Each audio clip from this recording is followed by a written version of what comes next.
Que alegria estarmos de volta para mais nosso segundo tema do estudo bíblico, o grande conflito. Você gosta de enigmas?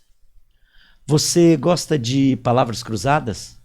Você gosta de quebra-cabeça? Em revistas, nos mais variados métodos? A Bíblia também tem seus enigmas. A Bíblia também tem algumas coisas que é quase um quebra-cabeça. E é isso que nós vamos estudar hoje. Não perca com o pastor José Garcia, o grande conflito, segunda lição.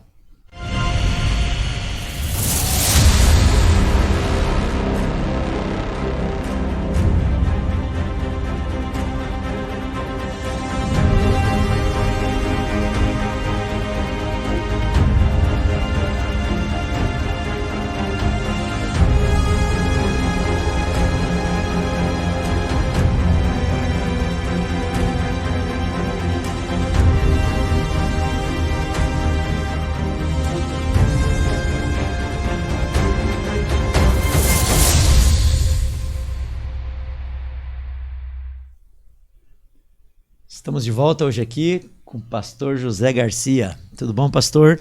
Foi boa a experiência do último tema, não é? Do nosso primeiro tema, né, pastor Garcia? Foi muito bom, essa série é maravilhosa, o grande conflito, nos traz orientações, mensagens fundamentais para a nossa salvação e da nossa família também, e sermos vencedores nesse grande conflito que estamos vivendo agora em nossa sociedade. Exatamente. Pastor, na igreja adventista, o pastor quando aposenta tem um nome, como é que chamam mesmo? Pois é, carinhosamente a igreja chama pastor jubilado. Jubilado. E eu estou aí feliz de poder estar vivendo esta fase. Esse dia eu fui pregar numa igreja e o pastor Fábio, que é o nosso pastor lá em Gravataí, me apresentou e disse, olha, um pastor quando vem para trabalhar na igreja adventista, primeiramente ele é contratado, depois ele é admitido, ele é ordenado, e depois ele desenvolve o ministério, depois é jubilado. E depois vem a outra parte que é o in memoriam. Aí disse, olha, espera que isso aí não chegue tão logo. Né? Ou que Jesus volte em breve, antes disso acontecer. Né? É bem a cara do pastor Fábio. Ele gravou com a gente o primeiro tema da série Amigos de Fé. Que maravilhoso, muito bom.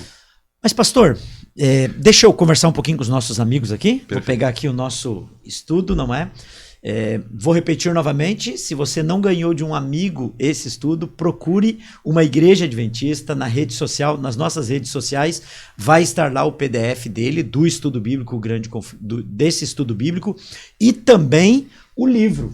Se você não ganhou este livro ainda, procure um adventista próximo de você, que ele vai conseguir para você, ou se não, ali na descrição do nosso canal, vamos colocar o PDF dele para que você possa acompanhar o livro e também o estudo bíblico, porque afinal é uma dobradinha. O livro, o estudo, mas os dois levam ao quê? A Bíblia. Eles nos ajudam a entender a Bíblia e os momentos que nós estamos vivendo hoje. Bem, sobre a Bíblia tem enigmas, né, pastor Garcia? O que o tema de hoje nos fala a esse respeito? São os símbolos das profecias bíblicas, né? Sim. E principalmente as profecias, elas são expressas normalmente através de símbolos, mas a Bíblia, ela mesma se explica, conforme está lá no livro de Isaías, no capítulo 28 e no versículo 10, onde diz aqui o seguinte, porque é preceito sobre preceito, preceito e mais preceito, regra sobre regra, regra e mais regra, um pouco aqui e um pouco ali. Como que é esse negócio? Quer dizer, então, que na Bíblia eu não consigo sentar e ler um tema... Por exemplo, se eu quiser saber sobre saúde, eu não posso ir num lugar na Bíblia e aprender tudo sobre saúde? Ora, graças a Deus se torna uma bênção, nós podemos aprender em um contexto de um livro que foi escrito e em outro também que vem complementando aquelas ideias ali. A Bíblia, ela se encaixa perfeitamente a mensagem do Velho Testamento e do Novo Testamento. Por isso que é um pouco aqui e um pouco ali. Lá. Bom, não, a Bíblia não é um livro, né, pastor Garcia? A Bíblia é uma coleção. Uma coleção, uma biblioteca. E na biblioteca a gente entra, vai lá na biblioteca, pega um livro que fala sobre um assunto, aí vai em outro livro, outro autor que fala sobre o mesmo assunto, vai em outro livro, outro autor que fala sobre o mesmo assunto. É mais ou menos isso? Exatamente, né? E no que tange as profecias, nós temos 2 livros especiais que nós podemos ler, estudar e compreender a mensagem de Deus para o tempo do fim da história desse mundo e do grande conflito, que é o livro de Daniel e o livro de Apocalipse, cujo nome quer dizer revelação, que Deus deu a Jesus, Jesus deu ao anjo, e o anjo passou para João e ele transcreveu na Bíblia, no livro de Apocalipse, para o nosso entendimento hoje. Só para fixar, a Bíblia então é Jesus entrega, o Apocalipse é Jesus entrega a mensagem para o anjo, que leva para João e chega até nós? Exatamente, né? À nossa disposição, esta biblioteca, como o senhor mesmo falou, né? Essa coleção de livros que é a lâmpada para nossos pés, que é a luz para o nosso caminho. Eu não quero me alongar nesse tema, mas eu gosto de pensar assim que Jesus veio à Terra, foi assassinado, ressuscitou, foi para o céu e lá do céu, quando ele quis falar com a gente novamente, ele falou para o anjo, que falou para João, que falou para João e que chegou até nós. Então, ou seja, o Apocalipse é o recado de Jesus para nós após a sua morte, não é? Exatamente. Poderia dizer isto? Podemos dizer, e uma manifestação maravilhosa do amor de Deus, nos delineando o plano maravilhoso de salvação e de soerguimento da humanidade após a entrada do pecado no mundo. Só quero lembrar aos nossos amigos que isso que nós estamos falando é a introdução do tema, viu? Do estudo. Não perca, não é? Essa é a introdução do estudo bíblico. Bem, o tema de hoje são símbolos, não é? Esse monte esses simbolismos, os símbolos proféticos. Vamos fazer uma tabelinha aqui nesses símbolos aqui do nosso estudo, Pastor Garcia? Perfeito. Símbolos, animal. O que significa animal? Em profecia, quando estamos estudando profecia, não é? Nós encontramos a palavra animal em profecia. Eu gosto de pensar que tudo na Bíblia é literal, menos 10% que são simbólicos, não é? E em profecia animal, o que significa? Daniel capítulo 7, versículo 17 e 23, nos deixa claro que animal significa reino ou rei. É um simbolismo, né? E se focaliza o nome de um rei, também já atribui para ele o reino que ele está. E o que significa isso na história deste mundo, né? Por exemplo, Daniel capítulo 7 fala lá, por exemplo, de um animal chamado águia. Né? E o que representa isso? É um império, um rei. Império que tinha um símbolo de águia. Exatamente. Na né? verdade. E que em um momento da história deste mundo, né, e aproveitando também as profecias, elas são interpretadas de 3 maneiras. Por exemplo, tem uns amigos aí que interpretam as profecias através do preterismo, isto é, lançam todos os acontecimentos para o passado. Outros são os futuristas, que lançam tudo para o futuro. E existe o historicismo, e a Igreja Adventista, nós interpretamos as profecias pelo método historicista, isto é, que os eventos proféticos, eles acontecem ao longo da história, sob a direção de Deus. Amém. Amém. Bem, animal, mulher. O que significa mulher em profecia? Efésios, no capítulo 5, nos fala que mulher é a igreja, né? A mulher pura é a igreja verdadeira. A mulher prostituída é a igreja falsa, com seus ensinos falsos também. Opa, isso nós vamos estudar mais adiante. Isso aqui é uma preparação para o nosso estudo, não é? Um dia, o princípio dia, como é que é? Um dia, um ano, como é que é isso? Isso vem lá quando o povo lá, 2 espias foram espiaram uma terra lá que Deus havia prometido, né? E dizia, 40 dias te dei, cada dia por 1 ano. Então, um dia em profecia é 1 ano. Ezequiel capítulo 4, versículos 6 e 7. Águas. Águas, Apocalipse 17, verso 5, fala que águas são povos. Ventos. Jeremias 51, significam guerras. Ok. Chifres. Apocalipse 17, verso 12, poder, rei ou reino. Ok. Tempos. Daniel 11, verso 13, são anos. 1 tempo, 2 tempos, metade de um tempo. A profecia de Daniel capítulo 7, né? Um poder dominaria o mundo e perseguiria os cristãos. E esse 1 tempo, 2 tempos, metade do tempo deu os 1260 anos da Idade Média de supremacia de um poder. Se você está curioso para saber o que são esses 1260 anos, não perca. Mais adiante você vai entender o que é isso em profecia, não é verdade? Vamos lá, dragão. Satanás. Irou-se o dragão contra a mulher. Já vimos que mulher é a igreja, Sim. Então o dragão está irado contra a igreja, mas Jesus está no centro e nos tornará vitoriosos. Cordeiro. Jesus, João ele viu, né? Jesus chegando e dizia, eis o Cordeiro de Deus que tira o pecado do mundo. Cauda. Isaías 9, verso 15, falso profeta. Estrelas. Apocalipse 12, Daniel 12, mensageiros. E Apocalipse, que dá medo em todo mundo.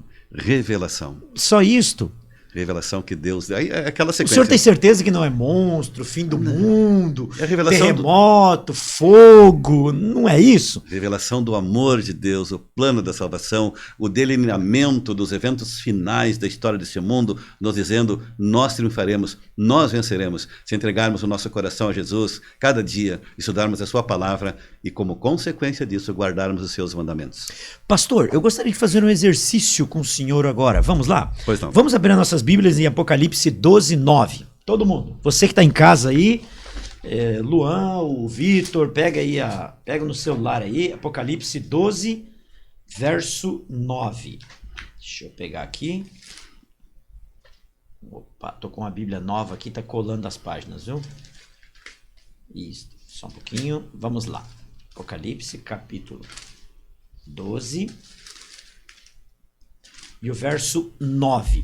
Pastor Garcia, leia para nós Apocalipse 12, 9, usando os símbolos que nós acabamos de estudar. Pois não. Vamos juntos? Vamos juntos lá. nesse? Vamos lá então. Está escrito assim, e foi expulso o grande dragão. Quem é dragão? Satanás. Olha na tabelinha, Satanás. Continua. A antiga serpente que chama Diabo e Satanás. Está explicado. Está aí concluindo aquilo que nós vimos na nossa tarefa, né? Ou seja, é assim que a gente entende, assim que a gente estuda as profecias, é assim que a gente vê. Em Apocalipse capítulo 12, também fala da mulher vestida de sol. Exato. Vem nos trazendo todos esses textos que nos explicam a questão de colocarmos os símbolos nas profecias. Mas como que eu consigo entender o que é símbolo e o que não é? O que é simbólico e o que não é? Pois é, aí com a direção do Espírito Santo, né?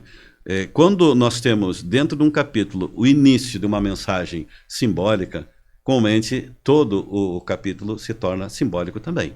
Quando ele é literal, também ele inicia literalmente e se desenvolve no decorrer da leitura bíblica, que ele é literal, comumente focalizando eventos históricos que no decorrer da história aconteceram. Jesus, quando esteve aqui, ele usou símbolos? Sim, ele, por exemplo, o grande salmo, né? O salmo do bom pastor, né? O Senhor é o meu pastor. Quem é esse Senhor? Jesus, né? Nós somos as suas ovelhas, né? E a própria mensagem que nós já vimos aqui, quando João Batista ele olha para Jesus vindo, ele diz, eis o Cordeiro de Deus que tira o pecado do mundo, e o Cordeiro que foi morto antes da fundação do mundo foi Jesus, que morreu na cruz do Calvário para nos salvar. Então, ele usou muitos símbolos para a sua didática de pregação se tornar fácil, né? Ele disse, olhai os lírios dos campos, né? E assim deixou para nós a mensagem. Ele usou parábolas também, parábolas que eram histórias ilustrativas para levar as pessoas a entender algo que ele queria, né? Parábolas, ele montava histórias até fictícias, mas para poder mostrar o seu plano de salvação e o seu amor para com a humanidade e para conosco hoje também. Vamos à nossa pesquisa bíblica? Vamos. Agora o senhor já é da casa, não é? Já está no segundo momento com a gente aqui. Certo. Já sabe o que é a nossa pesquisa bíblica. Pergunta número 1, eu já peço para os nossos amigos lá que estão em casa. Ô Vitor, eu estou destreinado, viu? Quando eu vou olhar para a câmera, eu estou olhando para a luz ali, viu? Perdi o hábito de olhar para a câmera. Os nossos amigos aí, eu estou olhando para você. Não pegue a caneta e esse é o momento, caneta, lápis, borracha, como você achar melhor, é o momento de você responder o questionário da lição que você tem aí. Vamos lá então? Na nossa pesquisa bíblica, por meio de quem Deus sempre revelou os seus planos? Amós capítulo 3, verso 7. Por meio de quem? Dos profetas. Como assim? Profetas foram pessoas separadas, escolhidas por Deus, que Deus revelou o seu plano de salvação, a sua mensagem, soprou na mente deles e eles escreveram na cultura, na linguagem que eles tinham. Quem eram esses profetas, pastor? Eu estou saindo um pouquinho aqui do nosso script, não é? Mas quem eram esses profetas? Não eram pessoas perfeitas, mas Deus os capacitou para isso. Por exemplo, Moisés. Ele era formado nas faculdades do Egito. Deus usou ele. Deus usou também Isaías, que era um homem do campo. Usou um boiadeiro, que era Amós. E também usou um médico, que era Lucas. Paulo, que era filósofo. Ou seja, eram homens normais que Deus usava, homens santos, não é? Exatamente. Santos no sentido de separado. Separados. Profeta, eu gosto de usar A linguagem de profeta é um professor, né? Alguém que instrui, não é alguém que ensina. E aí nesse contexto, pastor, Deus ele soprava na mente do profeta o conteúdo da mensagem. Isso é a revelação. E depois ele iluminava o profeta para entender. Às vezes ele inspirava, mas não iluminava, porque o profeta não estava preparado para aquela mensagem. Mas hoje Deus ele tem revelado para nós, ele ilumina a nossa mente para que possamos compreender a mensagem revelada aos profetas através da Bíblia Sagrada, a palavra de Deus. Amém. Pergunta número 2, o que ocorre com as pessoas se não há profecias? Provérbios 29, 18. O povo se corrompe. Se não, profecia, conhecimento, né? Instrução, né? Se não tem instrução. Vivemos num mundo cheio de corrupção em diversos segmentos da sociedade. E essa corrupção aqui é a corrupção da mente do ser humano, afetada pelo pecado e praticando as coisas mais hediondas que nós vemos na sociedade hoje. Um pouquinho antes de nós iniciarmos a gravação, estávamos conversando com o Luan aqui, que está aqui com a gente hoje. Não é sobre o resultado das pessoas não ler a Bíblia e não buscar as profecias, não é? Exatamente. Então a profecia vem não para nos causar medo, mas para nos apontar para Jesus. Ele é a solução para a nossa vida e de todos os seres humanos. Pergunta número 3. Os ensinos da Bíblia são apenas para as pessoas muito estudadas? Não. É para todos. Mateus 11, 25 diz que é para todos, não é? Isso. Por que as pessoas erram, então? Mateus 22, 29. Erram não conhecendo as Escrituras. Temos que buscar. Precisamos estudar e colocar em prática. Talvez esse seja o maior problema, né? Hoje a gente tem acesso a redes sociais, a televisão, a jornal, a todo que tipo de informação, não é? Menos buscamos a Bíblia, e por isso erram, não é? Exatamente. Pergunta número 5. Qual é o conselho de Jesus para nós? João 5,39. Examinais as Escrituras. Examinar a Bíblia. Diariamente, com fé e oração. E o problema é que hoje Satanás cria tantas outras coisas. Aqueles que estão lendo o livro Grande Conflito, sabe que a grande batalha de Satanás foi em tirar a Bíblia da mão dos filhos de Deus, não é? Na Idade Média e em todos os momentos. Exatamente. E a sua exortação no bloco anterior foi que a Bíblia seja uma companheira diária da vida de cada um de nós. Que não fique nas estantes, mas que esteja em nossas mãos. Que tenhamos programado em nossa vida tempo de comunhão com Deus, para nós estudarmos a Bíblia, orarmos a Deus, e bênçãos virão sobre a nossa vida e sobre a nossa família também. Nós poderíamos nos alongar mais, mas o tempo não permite. Poderíamos ir muito mais longe com tudo isso. Mas, amigos, pastor, eu só gostaria, assim, o último, antes da gente fechar o nosso tempo, vamos fazer uma tabelinha aqui só da pesquisa bíblica aqui. Pois não. O senhor só vai dando a resposta direta para nós, tá? Ok. Por meio de quem Deus sempre revelou os seus planos, Amós 3,17. Profetas. O que ocorre com as pessoas se não há profecia? Provérbios 29, 18. O povo se corrompe. Os ensinos da Bíblia são apenas para pessoas muito estudadas? Mateus 11, 25. Não. Por que as pessoas erram? Mateus 22, 29. Erram não conhecendo as Escrituras. Qual é o conselho de Jesus para nós? João 5, 39. Examinais as Escrituras. Em suma, precisamos estudar a Bíblia, buscar a palavra de Deus para termos soluções no grande conflito, entendermos aonde nós estamos nesse grande conflito. Pastor Garcia, sem palavra, para agradecer o Senhor nesse segundo momento, tirou do seu tempo, largou a sua família, o seu descanso não é jubilar, tirou do seu descanso jubilar para estar aqui com a gente. Muito obrigado. E as suas últimas palavras para os nossos irmãos, os nossos amigos que estão estudando a Bíblia com a gente. Estimados amigos, estimadas amigas, no passado um grande rei chamado Josafá, ele estava diante de grandes dificuldades, como nós hoje também podemos passar por lutas e dificuldades também. Ele reuniu o povo e conclamou dizendo: ouvi-me, ó Judá, e vós, moradores de Jerusalém. 2 Crônicas, capítulo 20, verso 20. Crede no Senhor, o vosso Deus, e estareis seguros. Crede nos seus profetas, e prosperareis. Diante de um mundo tão inseguro, de um grande conflito que nós estamos aí vivendo, que está chegando ao seu final, porque Jesus em breve vai voltar. Meu desafio para você é você crer no Senhor nosso Deus, crer nos seus profetas, nos ensinos bíblicos inspirados que ele deixou através da Bíblia, colocando em prática no viver diário. Você vai ser feliz, abençoado e vitorioso. Deus abençoe a você e a vossa família. Faça deste livro o farol da tua vida e você será abençoado e feliz. É o meu desejo, em nome de Jesus. Amém. Pode orar para nós, pastor? Pois não, vamos orar. Bondoso Deus, nosso Pai, muito obrigado, bom Deus, pela vida que o Senhor renova a cada manhã, pela saúde, teus cuidados e a tua proteção.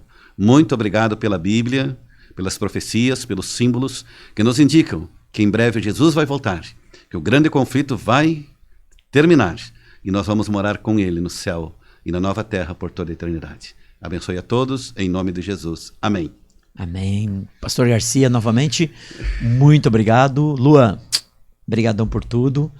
Vitor, Arthur, obrigado pelo apoio. Nós estamos vivendo num grande conflito e às vezes não sabemos exatamente por onde ir. No próximo tema, o nosso terceiro tema que nós vamos ter do nosso estudo, o grande conflito, você vai entender quais são as colunas da verdade. O que a Bíblia nos fala sobre as colunas, os baluartes, o alicerce da verdade para sabermos nos posicionar no grande conflito. Que Deus abençoe você, que Deus abençoe a sua família e que nesse grande conflito você esteja sendo protegidos por Deus, pelos seus santos anjos e pela igreja e pela sua família. Que Deus abençoe você e até a próxima.